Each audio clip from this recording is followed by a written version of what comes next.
오늘 교회 창립 59주년입니다. 1962년 6월 14일 당시 오성식 장로님 인도로 18명의 성도가 송전호라고 하는 당시 청년 후에 목사님 되신 그분 가정에서 창립 예배를 드렸다. 이렇게 기록되어 있어요. 그로부터 오늘까지 하나님께서 은혜를 베풀어 주셔서 교회가 이곳 정읍 상동 지역에 우뚝 세워졌고 또 예배와 봉사, 영혼 구원 사역에 힘쓰고 있습니다. 많은 분들이 우리 교회에 대해서 대단한 자부심을 가지고 계시더라고요. 여기서 만족하지 말고 이제 이 창립 주년을 맞아서 더 아름다운 교회, 더 좋은 교회 만들어가는 일에 다짐해보는 그런 시간이 되시기를 바랍니다. 교회 생활, 신앙 생활 하는 데 있어서 가장 중요한 것이 무엇이겠는가? 그럼 어떻게 생각하세요? 뭐가 우리 신앙 생활에 제일 중요할까요? 예수님 잘 믿는 거죠. 믿고 구원받고 또 구원받은 성도들이 믿음 생활 잘하는 거, 이게 우리 신앙 생활의 아주 중요한 목표입니다. 그러려면 교회가 무엇인가에 대해서 우리가 잘 이해를 해야 돼요. 교회에 왜 모이는 거지? 왜 예배 드리는 거지? 교회 뭐 하는 곳이지? 이걸 잘 알아야 됩니다. 이건 마치요, 건물을 지을 때 기초를 닦는 것과 같아요. 기초가 잘 세워지지 않으면 아무리 멋지고 또 웅장한 건물을 짓는다 그래도 이게 금방 무너져 내리게 됩니다. 세상에서의 믿음 생활과 교회 생활도 마찬가지예요. 우리가 교회론이라고 우리 신학에서 이야기하는데, 교회론에 대한 바른 정립이 되어 있지 않으면 내 믿음 생활 언제 어떻게 무너질지 모릅니다. 조금만 바람이 불고 비가 내려도 건물이 붕괴될 수 있는 위험이 있는 것처럼 우리가 기초가 튼튼하지 않으면 우리의 신앙도 그렇게 될 수 있다는 거예요. 또 하나님의 영광 가리고 봉사 헌신한다고 하지만 오히려 하나님이 기뻐하시지 않고 교회 공동체를 허무는 일을 할 수 있다는 이야기입니다. 상처를 주고 활력을 잃게 만들 수도 있어요. 그러므로 예수 믿는 우리 성도는 신앙생활할 때 교회가 무엇인가 하는 것을 바르게 이해하는 것, 이게 얼마나 중요한지 모릅니다. 우리 교회론에 대해서 여러분 제자 양육 받은 분들, 1대1 제자 양육 성경 공부하신 분들 다 들으셨어요? 또 말씀을 통해서도 여러 번 드렸지만 교회라는 말 에클레시아라는 단어로 성경에 기록되어져 있습니다. 마태복음 28장에도 보면 이 교회의 본질적 사명이 잘 기록되어져 있지요. 이 세상 가운데 성도들을 뽑아서 불러낸 거예요. 그리고 믿음의 공동체를 이렇게 만들어 주시면서 이 복음 전도의 사명을 감당하라고 교회를 세우신 겁니다. 이 교회는 크게 무형의 교회와 유형의 교회로 이렇게 나눕니다. 즉 무형의 교회는 하나님께서 원하시는 흠이 없고 이상적인 완전한 교회를 말하는 것이에요. 이것이 우리가 사도신경에서 고백하는 거룩한 공회화 할 때 그 교회, Holy Universal Church라고 되어 있는데 그걸 말하는 겁니다. 유형의 교회는 이 지상의 불완전한 교회로서 오늘 우리가 속한 이 교회들을 말하는 겁니다. 정읍 명성교회도 그 유형의 교회의 하나예요. 이 근처에 있는 교회들도 그 유형의 교회의 하나입니다. 불완전하지만 계속 성숙을 향해서 나아갑니다. 불완전한 사람들이 모이기 때문에 그 안에 이기심, 경쟁심, 자기를 알아달라는 공명심, 이런 것들도 이 지역교회 안에는 얼마든지 발견되어지는 거예요. 교역자들도 불완전하고 성도들도 불완전합니다. 이 불완전한 인간들이 모여서 이 땅에 세운 유형의 교회, 당연히 불완전하죠. 불완전합니다. 깨어지기 쉬운 질그릇 같은 연약함이 그 교회 공동체 안에 있어요. 지상의 어느 교회도 완전한 이상적인 교회 없습니다. 복음, 그럼에도 불구하고 교회는 그리스도의 몸이다. 이렇게 에베소서에 말씀하고 있어요. 그 주님의 몸 공동체 속에는 생명이 있고 복음이 있고 하나님의 말씀이 있고 진리가 있고 예수 그리스도가 계시고 성령님이 계십니다. 아멘이세요? 불완전하지만 하나님이 함께 계신다는 거예요. 그러므로 내가 속한 교회 공동체를 어떻게 대해야 될까? 그럼 교회 공동체 어떻게 대해야 돼요? 불완전하지만 이 안에 하나님이 계셔. 내가 사랑하는 주님이 이 안에 계셔. 그럼 여러분 어떻게 대해야 돼요? 사랑해야죠. 교회 공동체를 사랑해야지요. 주님의 몸이라고 하는데 사랑해야지요. 하나님이 사랑이신데 사랑해야지요. 말씀 충만, 은혜 충만, 진리 충만, 사랑 충만, 성령 충만한 공동체가 되어야 되지 않겠습니까? 우리가 바로 세워가고 바로 섬겨나가는 명성 가족들 다 되시기를 우리 주님의 이름으로 축원합니다. 교회를 섬기다가 교회가 불화하고 분열되고 깨어지면 내 마음의 평강과 기쁨도 깨어집니다. 우리가 가정의 행복도 이럴 때 연동되어져 가지고 가정도 어려움을 겪는 것들도 많이 봐요. 비즈니스도 뒤틀리고 어려워지는 그런 경험들을 합니다. 왜? 우리 인간은요, 영적인 존재예요. 내 육체만 환경만 편안하다고 절대로 만족하고 기뻐할 수가 없어요.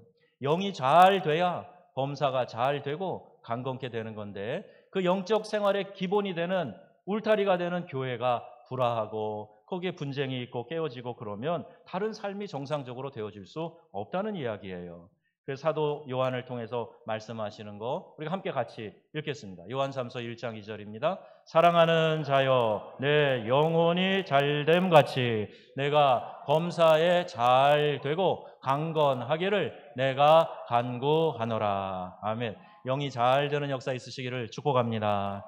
교회가 잘 세워지고 은혜 받기 위해서 어떻게 해야 되는가 몇 가지 말씀드리려고 그래요. 첫째로 교회의 영적 뿌리가 중요하다 하는 사실을 우리가 인식해야 됩니다. 어떤 교회는요 냉랭하고 부정적이에요. 비판적이에요.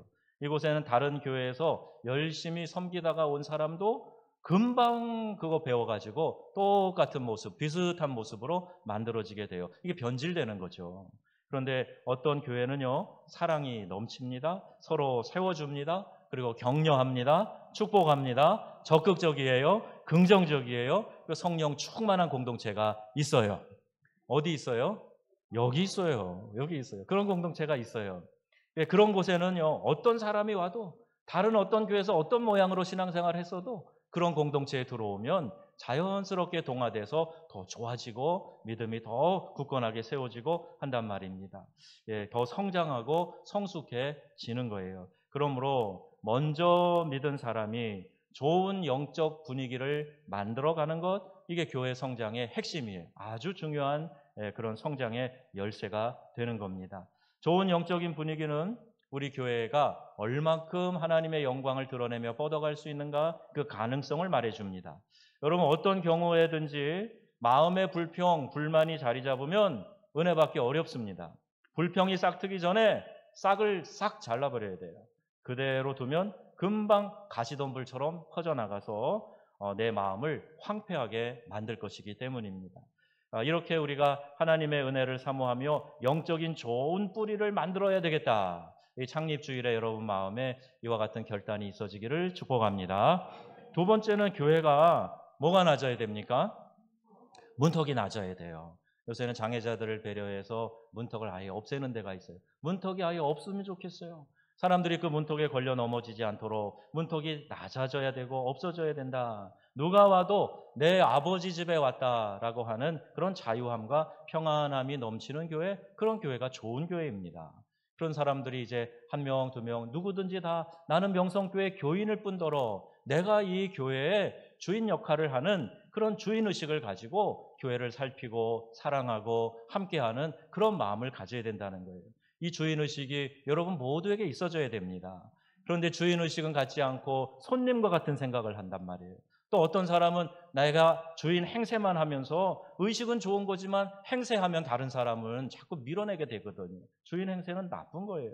새로 교회에 온 사람들이 적응 잘 하도록 도와주고 더 나아가서 그들이 적극적으로 함께 동참할 수 있는 자리를 자꾸 마련해 주는 사람, 그 사람이 진짜 주인의식을 갖고 있는 성도라는 겁니다. 여러분 우리 교회 문턱이 낮은 교회인 줄로 믿습니다. 세 번째, 성도들이 교회를 자랑해야 돼요. 교회를 자랑해야 돼요. 요새는 SNS가 소통의 장이 되고 있어요. 우리 교회도 예배드리는 모습, 온라인에 예배드리며 교회 못 오는 분들을 위해서 올리지만 외부의 분들도 보세요. 명성교회에서 이런 예배가 드려지는구나, 이런 행사가 있구나, 우리도 해봐야 되겠다, 이런 이야기도 가끔 듣습니다. 요새를 뉴 PR 시대라 그래요. PR이 뭐냐 그랬더니 한참 80년대 말하던 유행어가 피할 거 피하고 알릴 거 알리는 게 그게 PR이지 그랬어요. 그럼 우리는 뭘 알려야 됩니까? 우리 교회가 자랑하려면 뭘 자랑해야 됩니까? 제일 첫 번째가 예수 그리스도를 자랑하는 교회 되기를 바랍니다. 예수님을 알리는 게 교회의 사명이거든요. 기왕 알릴 거 자랑은 좀 하잔 말이에요. 예수님 자랑 좀 하자는 거예요. 예수님 열심히 자랑해야 돼요. 예수님 만나서 내 삶에 이런 변화가 일어났다. 이런 축복을 내가 누리게 되었다. 우리 가정이 예수 믿고 이런 문제가 해결되고 변화되었다. 우리 자녀들이 예수 믿고 이렇게 변화되었다. 이런 자랑이 있어야 된단 말입니다. 이게 저와 여러분의 자랑 간증되길 바라요. 이런 자랑거리가 예수님 알리는 거 교회가 해야 될 분명하고 중요한 사명입니다. 또한 두 번째는 우리 뭐를 자랑해야 해요? 교회 자랑해야 돼요. 교회가 은혜가 넘쳐요. 우리 교회 사랑이 충만한 교회예요. 감동이 있어요. 우리 교회 와서 예배 드려보세요. 우리 교회 강사로 오신 목사님들 이 지역에서 그래도 목회 좀 한다는 분들이 오셔서 이야 명성교회 대단해. 야 찬양이 뜨겁고 젊은 교인들도 많고 예배가 뜨겁고 좋다는 얘기를 많이 들어요. 우리만 잘 모르는 것 같아. 오신 분들은 그렇게 감동하고 기뻐하고 친밀함 있는 교회라고 이렇게 칭찬을 해요. 여러분 이런 걸 알아서 나아가 우리 교회 자랑하는 성도님들 다 되기를 바랍니다. 우리 교회 좋은 거 많습니다. 그런 자랑해야 되는 거예요. 또 우리 교회 뭘 자랑해야 될까요? 교역자들을 자랑해야 돼요. 목회자들을 자랑해야 돼요. 말씀, 은혜 충만한 목사님이십니다. 열정적이고 헌신적인 목사님이십니다. 성실하고 진실한 목회자입니다. 그리고 자랑해야 돼요. 여러분 내가 만족스럽지 못해도 칭찬하면 점점 더 잘하게 될 줄로 믿습니다. 네 번째 뭐예요? 뭘 자랑하면 좋을까요? 목사만이 아니라 성도들 자랑해야 됩니다. 우리 장로님 훌륭하신 장로님들 많이 계신다고, 우리 권사님들 얼마나 자상하고 좋은지 모른다고, 우리 집사님들 얼마나 충성스러운 봉사자들인지 모른다고 자랑하는 거예요. 우리 교회학교 교사들, 우리 사회에서도 교사 역할을 하고 계신 분들도 많이 계시지만 얼마나 아이들 사랑하고 이뻐하고 잘 가르치는 교사들 많은지, 우리 교회 찬양팀이 얼마나 좋은지, 우리 찬양팀이 우리 교회에 4개나 있잖아요. 이것도 자랑거리예요. 각 찬양팀마다 특색을 가지고 아름다운 예배 찬양 인도하니 얼마나 감사합니까? 이거 우리가 자랑해야 돼요. 자, 자기 교역자, 성도 흉 보면요, 불신자들에게 우리 교회는 오지 마세요 이렇게 말하는 것과 똑같습니다. 그렇지 않아도 전도가 어려운데 다니면서 우리 교회 오지 마세요, 우리 교회 오지 마세요 그러고 손짓하고 다니는 것과 다를 바가 없어요. 여러분 따라해 볼까요? 예수님 자랑, 교회 자랑, 목회자 자랑, 성도 자랑. 이 4가지만 열심히 하면요 교회가 자연스럽게 성장합니다. 은혜 가운데 성장할 줄 믿습니다. 오늘 본문에 나오는 안디옥 교회가 그런 교회였어요. 이 교회는 스데반의 순교와 함께 핍박으로 흩어진 유대인들이 이렇게 만든 교회입니다. 말하자면 디아스포라 교회 같은 곳이죠. 이민교회 같은 거예요. 근데 그 교회가 어떤 교회인가 오늘 성경에 아주 자세하게 이야기를 하고 있습니다. 21절에 보니까 그 교회는 주님의 손이 함께한 교회였다 이렇게 기록하고 있어요. 그럼 가정이든 교회든 그리고 민족과 국가도 주님이 함께 하시면, 주님이 손대 주시고 함께 하시면 이 축복 가운데 거하게 되는 겁니다. 인간이 아무리 수고하고 노력해도 이 땅에서 아무리 높고 견고한 탑을 쌓아도 한 번 큰 지진 나서 흔들어 버리면 다 무너지고 말아요. 내가 뭐 좀 한다고 행세하고 그렇게 세워봐도 하나님이 불면 날아가 버리는 거, 흔들면 다 무너져 버리는 것에 불과합니다. 그걸 우리가 알아야 돼요. 이 코로나를 지나면서 많은 깨달음이 있지 않습니까? 바이러스 하나 막아내지 못하는 이 세상, 벌벌 떨면서 두려워하는 많은 구조와 관계를 뒤바꿔 놓는 이런 시대를 상상이나 했습니까? 여러분 하나님이 하시면 우리는 꼼짝 못하는 거예요. 하나님이 기다리게 하시면 기다릴 수밖에 없는 거예요. 그런 상황에서 여러분 주님의 손이 우리와 함께하는 역사가 있어지기를 바랍니다. 인간의 손에도 두 종류 손이 있다 그래요. 실패의 손이 있고 성공의 손이라고 누가 그렇게 이름을 붙였어요? 성공의 손을 가지면 손대는 것마다 잘 되는 역사가 일어난답니다. 망하는 회사도 사업도 그가 CEO가 돼가지고 이렇게 하다 보면 금방 몇 년 안에 교회가 다시 그 회사가 다시 회복되고 일어나고 성공한다는 거예요. 그런데 사람이 손을 대도 이렇게 잘 되는 손이 있다 그러면 하나님께서 손 대시는데 안 되는 역사가 있겠습니까? 전능하신 하나님, 능력의 하나님, 그 하나님께서 전능의 손으로, 창조의 손으로, 치유의 손으로 불완전한 것을 온전케 회복하게 하는 회복의 손길임을 우리 가운데 분명하게 보여주실 줄로 믿습니다. 하나님의 능력의 손, 그 손이 우리와 함께하면 되는 거예요. 그 성경에는 하나님의 손을 토기장이의 손으로 많이 비유해요. 전에 한국도자기 김동수 회장님, 신촌성결교회 장로님이세요.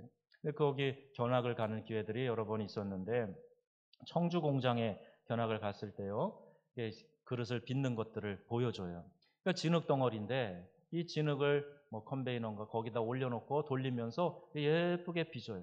그리고 거기에다가 또 유약도 바르고 화로에 굽고 또 예쁘게 칠하고 유약 바르고 이러고 나니까 진흙처럼 별로 가치 없는 게 아주 아름다운 그릇이 되고 요긴한 쓰임새가 생기고 아주 값진 그런 그릇이 된다는 거예요.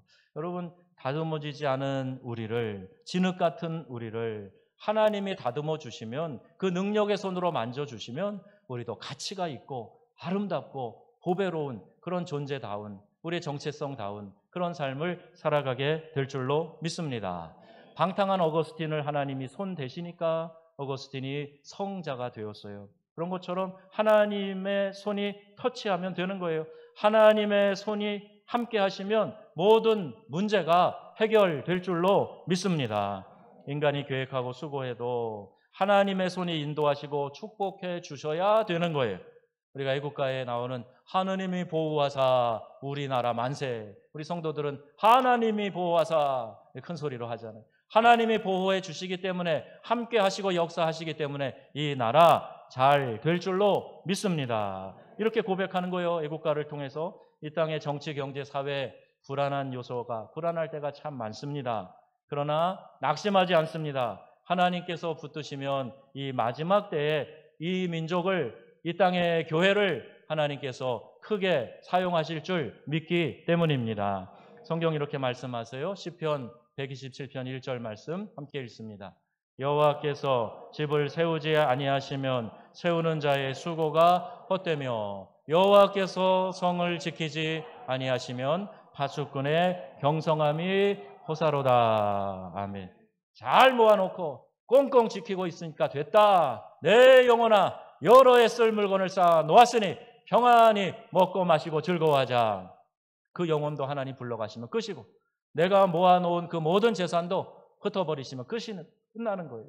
그거 가지고 우리가 자랑할 것이 아니에요. 하나님이 지켜주셔야지, 하나님이 함께해 주셔야지, 하나님이 동행해 주셔야지 이게 보존이 되고 유지가 되고 또 하나님의 역사로 더 발전하게 되는 거예요. 그래서 잠언 16장 3절에 이렇게 말씀하시는 겁니다. 너의 행사를 여호와께 맡기라. 그리하면 내가 경영하는 것이 이루어지리라. 아멘. 우리 행사를 다 하나님 손에 맡겨드려야 돼요. 그래야 우리가 마음에 품고 경영하는 것 좋은 결과로 맺어지게 된다는 겁니다. 그리고 16장 9절에도 말씀하죠. 그래서 사람이 마음으로 자기의 길을 계획할지라도 그 걸음을 인도하시는 분은 여호와시라. 오직 여호와의 뜻만이 온전히 서리라 말씀하시는 거예요.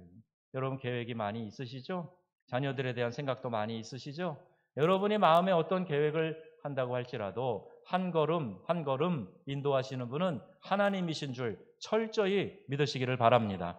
내가 잘해서, 내가 똑똑해서, 내가 좋은 방법을 사용해서 잘 됐지, 이거 착각이에요. 하나님이 함께 하셔서 이제까지 인도하셨기 때문에 잘 되는 줄 믿습니다.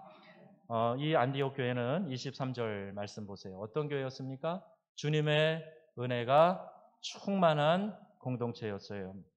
교회가 성장하려면 교회만이 세상에 줄 수 있는 것들을 줘야 됩니다. 세상에도 있는 거 교회가 똑같이 할 필요 없어요. 바베큐 파티로 성장하지 않습니다. 이민교회들이 이렇게 한인들끼리 모이는 게 좋다고 별 친교 모임들을 다 해요. 한국 사람들끼리 모였으니까 교회 이름으로 모였지만 거기 금요일 밤에 예배 간단히 드리고 재밌게 놀아보자. 그리고 막 이거 돌리고 이거 하고 막 그렇게 하면서 재밌다, 재밌다. 근데 여러분, 그런 친교는 영적인 교제가 아니에요. 그거 교회 부흥 성장과 아무런 관련이 없습니다. 싸움 나기 십상이지요. 어떤 시간을 보내느냐, 세상적인 놀이와 재미로 수다로 시간 보내는 거 영적 성장에 유익하지 않습니다. 교회는 교회만이 줄 수 있는 걸 줘야 돼요. 여러분 목장 모임할 때, 우리 교회는 아직 그런 목장이 없지만 목장 모임할 때 여러분 영적인 모임이 돼야 돼요. 그냥 세상적인 나눔이나 하려고 내가 그냥 등이나 두드려 주려고 위로하려고 그런 모임이 아니라 하나님의 말씀이 있고 영적인 나눔이 있고 그 안에서 함께 기도해서 응답받는 역사가 있어야 된단 말이에요. 이 귀한 목장 모임 하세요. 적극적으로 하세요. 마귀는 적극적으로 못하게 할 거예요. 근데 하세요. 그리고 그 안에서 영적인 교제가 일어나게 될 때 놀라운 믿음의 성장이 일어나고 간증이 나오게 되고 또 그 안에서 교회가 부흥 성장케 될 줄로 믿습니다. 교회가 성장하려면 이렇게 교회만 줄 수 있는 걸 줘야 돼요. 그게 뭐냐? 한마디로 얘기하면 하나님의 은혜예요. 뭐예요? 하나님의 은혜. 이거 교회가 줄 수 있는 거예요. 어디 세상에 나가 하나님 은혜 이런 걸 경험할 수 있습니까? 교회만 있어요. 하나님의 은혜를 통해 하나님의 임재와 현존, 즉 하나님이 지금 나와 이 자리에 함께 하신단 말이에요. 내 심령 안에서 하나님이 함께 계시고 역사하신단 말이에요. 이게 은혜 받는 건데 우리가 함께 모여 예배할 때 그런 역사가 일어나는 것이에요.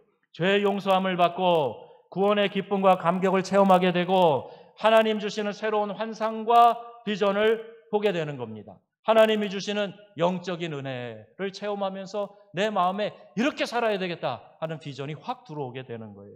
은혜를 받고 그 은혜를 나누어야 부흥하게 됩니다. 내 심령이 부흥하게 되고 내가 속한 공동체가 부흥하게 되고 내가 속하고 손대는 모든 일들마다 잘 되는 역사가 일어나게 될 줄로 믿습니다. 이게 교회만이 주는 은혜입니다. 구원은 믿음으로 받아요. 은혜도 믿음으로 받습니다. 그런데 이 믿음이 어떻게 오느냐? 믿음은 들음에서 난다 말씀하고 있어요. 로마서 10장 17절입니다. 그러므로 믿음은 들음에서 나며 아멘. 말씀을 잘 들으면 믿음이 생긴다는 거예요. 그러니까 사단은 어떻게 해서든지 말씀 못 듣게 하는 거죠. 때로는 졸립게 해서, 때로는 부정적인 선입견을 줘서, 때로는 다른 바쁜 일들을 통해서 아예 예배 자리에 못 나가게 함으로 말씀 못 듣게 하는 거예요. 여러분 잘 기억하세요. 믿음은 하나님의 말씀을 듣는 데서 시작된다. 잘 기억하세요. 듣는 채 하지 마시고 내 중심으로 말씀을 들어야 됩니다.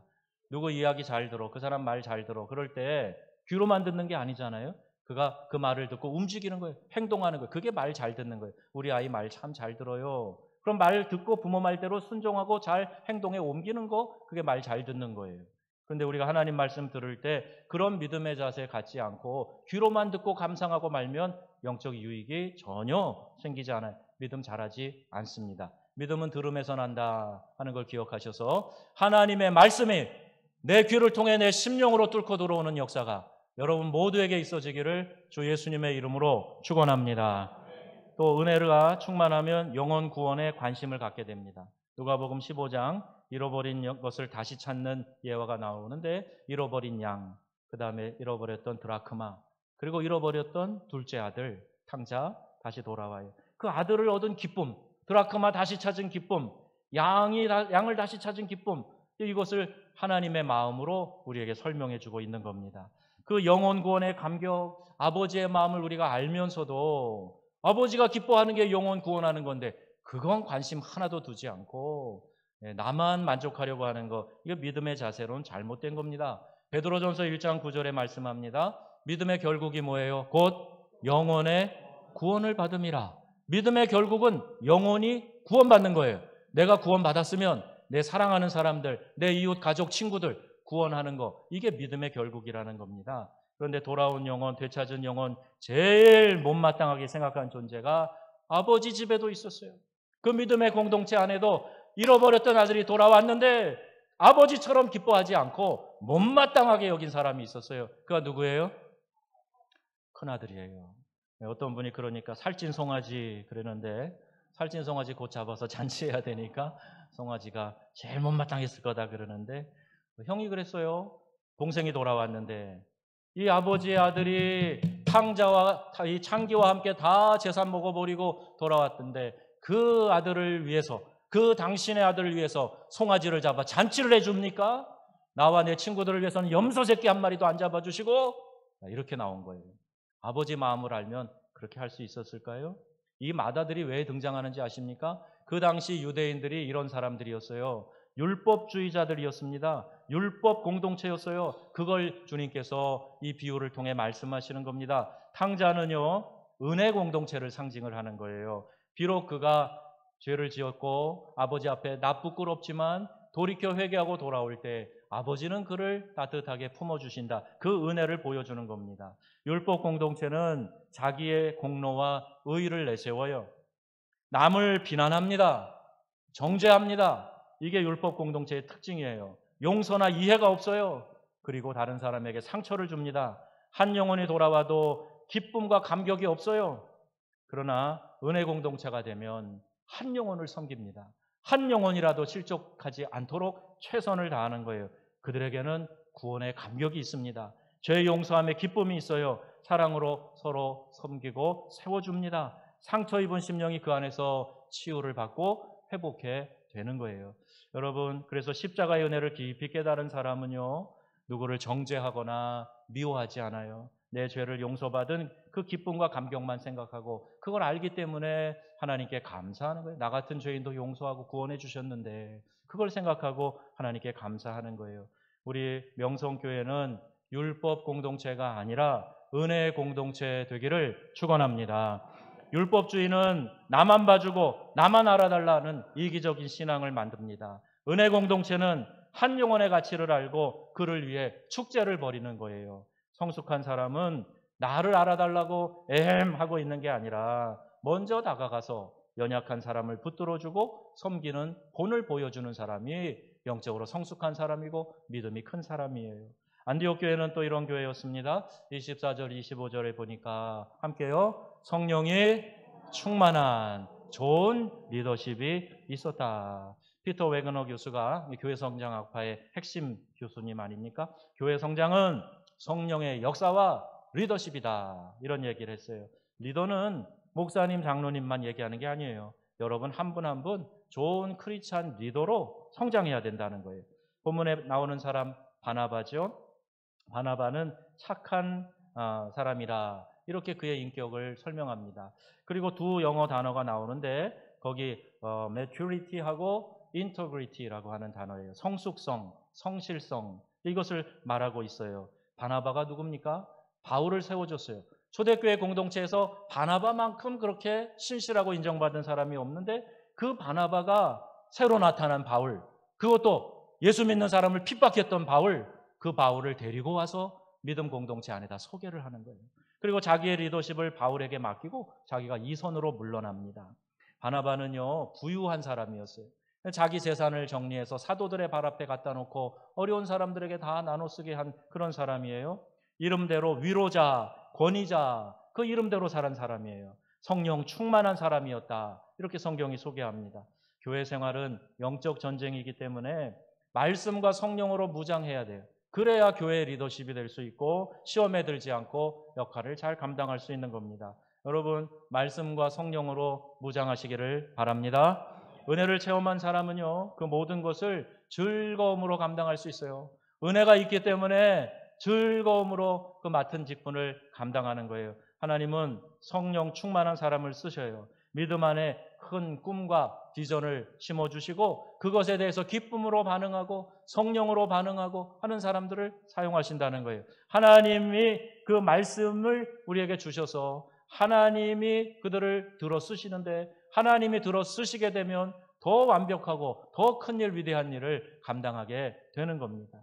여러분 또 26절에 이 교회는 어떤 교회였는가 말씀하는데 좋은 그리스도인들이 있었다는 거예요. 좋은 리더십만 있었던 게 아니라 성도들 한 명 한 명이 다 좋은 그리스도인으로 그렇게 인정을 받았던 거예요. 안디옥 교회 교인들이 그리스도인, 크리스찬이라는 별명을 듣게 됐습니다. 이 별명이 뭐냐면 어디 가나 예수 얘기하는 사람, 예수님 때문에 그 예수님 사랑 증거하는 사람. 저 사람들은 뭔데 저기 다니면 꼭 예수 얘기만 하냐, 저 예수꾼들이고 예수쟁이구나 이렇게 해서 붙은 별명이 그게 크리스찬, 그리스도인이라는 별명이에요. 안디옥 교회에서 시작됐습니다. 이들이 그만큼 예수님 닮으려고 하는 변화된 성숙한 그리스도인들이 많았기 때문에 그들을 향해서 사람들이 그리스도를 따르는 사람이구나 예수쟁이들이구나. 이렇게 이름을 붙여준 거예요. 세 종류의 크리스찬이 있다고 그럽니다. informed 크리스찬이라 그러는데 지식으로 믿는 거예요. 이 사람은요, 힘이 없어요. 정보로만 알고 신앙생활하기 때문에 그 믿음의 능력이 하나도 안 나타납니다. conformed 크리스찬이라고 되어 있는데 믿는 교인 겉보기에는 손상이 없어요. 주일 성수도 합니다. 헌금 생활도 합니다. 다 잘하는 것처럼 보여요. 그런데 정작 삶에는 변화가 일어나지 않고 성령의 열매도 맺혀지지 않아요. 신앙생활의 이분은 어떤 때는 피곤해요. 남이 안 볼 때는 슬쩍슬쩍 죄 짓는 일에도 동참하게 됩니다. 이런 사람이 겉보기에만 화려한 무늬만 신자인 사람이 또 교회 안에 있다는 거예요. 그런데 세 번째 크리스찬들은 transformed 크리스찬이라 그래요. 변화된 그리스도인들이에요. 자신과 세상을 바꿔가는 사람들입니다. 변화된 그리스도인이 되어야 우리의 삶이 달라져요. 다른 사람들을 변화시키는 능력이 그에게서부터 나오게 됩니다. 여러분, 저와 여러분이 다 그런 성도 되기를 바랍니다. 한 분 한 분 여러분이 변화로 말미암아 여러분 가정도 변하고 직장도 변하고 우리 교회도 더욱 성숙하게 변화되어져 가고 이 지역이 변하고 나라가 변하고 열방이 주님께로 돌아오는 그런 영적 부흥이 일어나기를, 여러분 한 분 한 분 때문에 일어나기를 주님의 이름으로 축원합니다. 교회는 하나님이 함께 하시는 은혜 공동체예요. 교회를 통한 진정한 영적인 교제와 사역이 넘쳐나야 됩니다.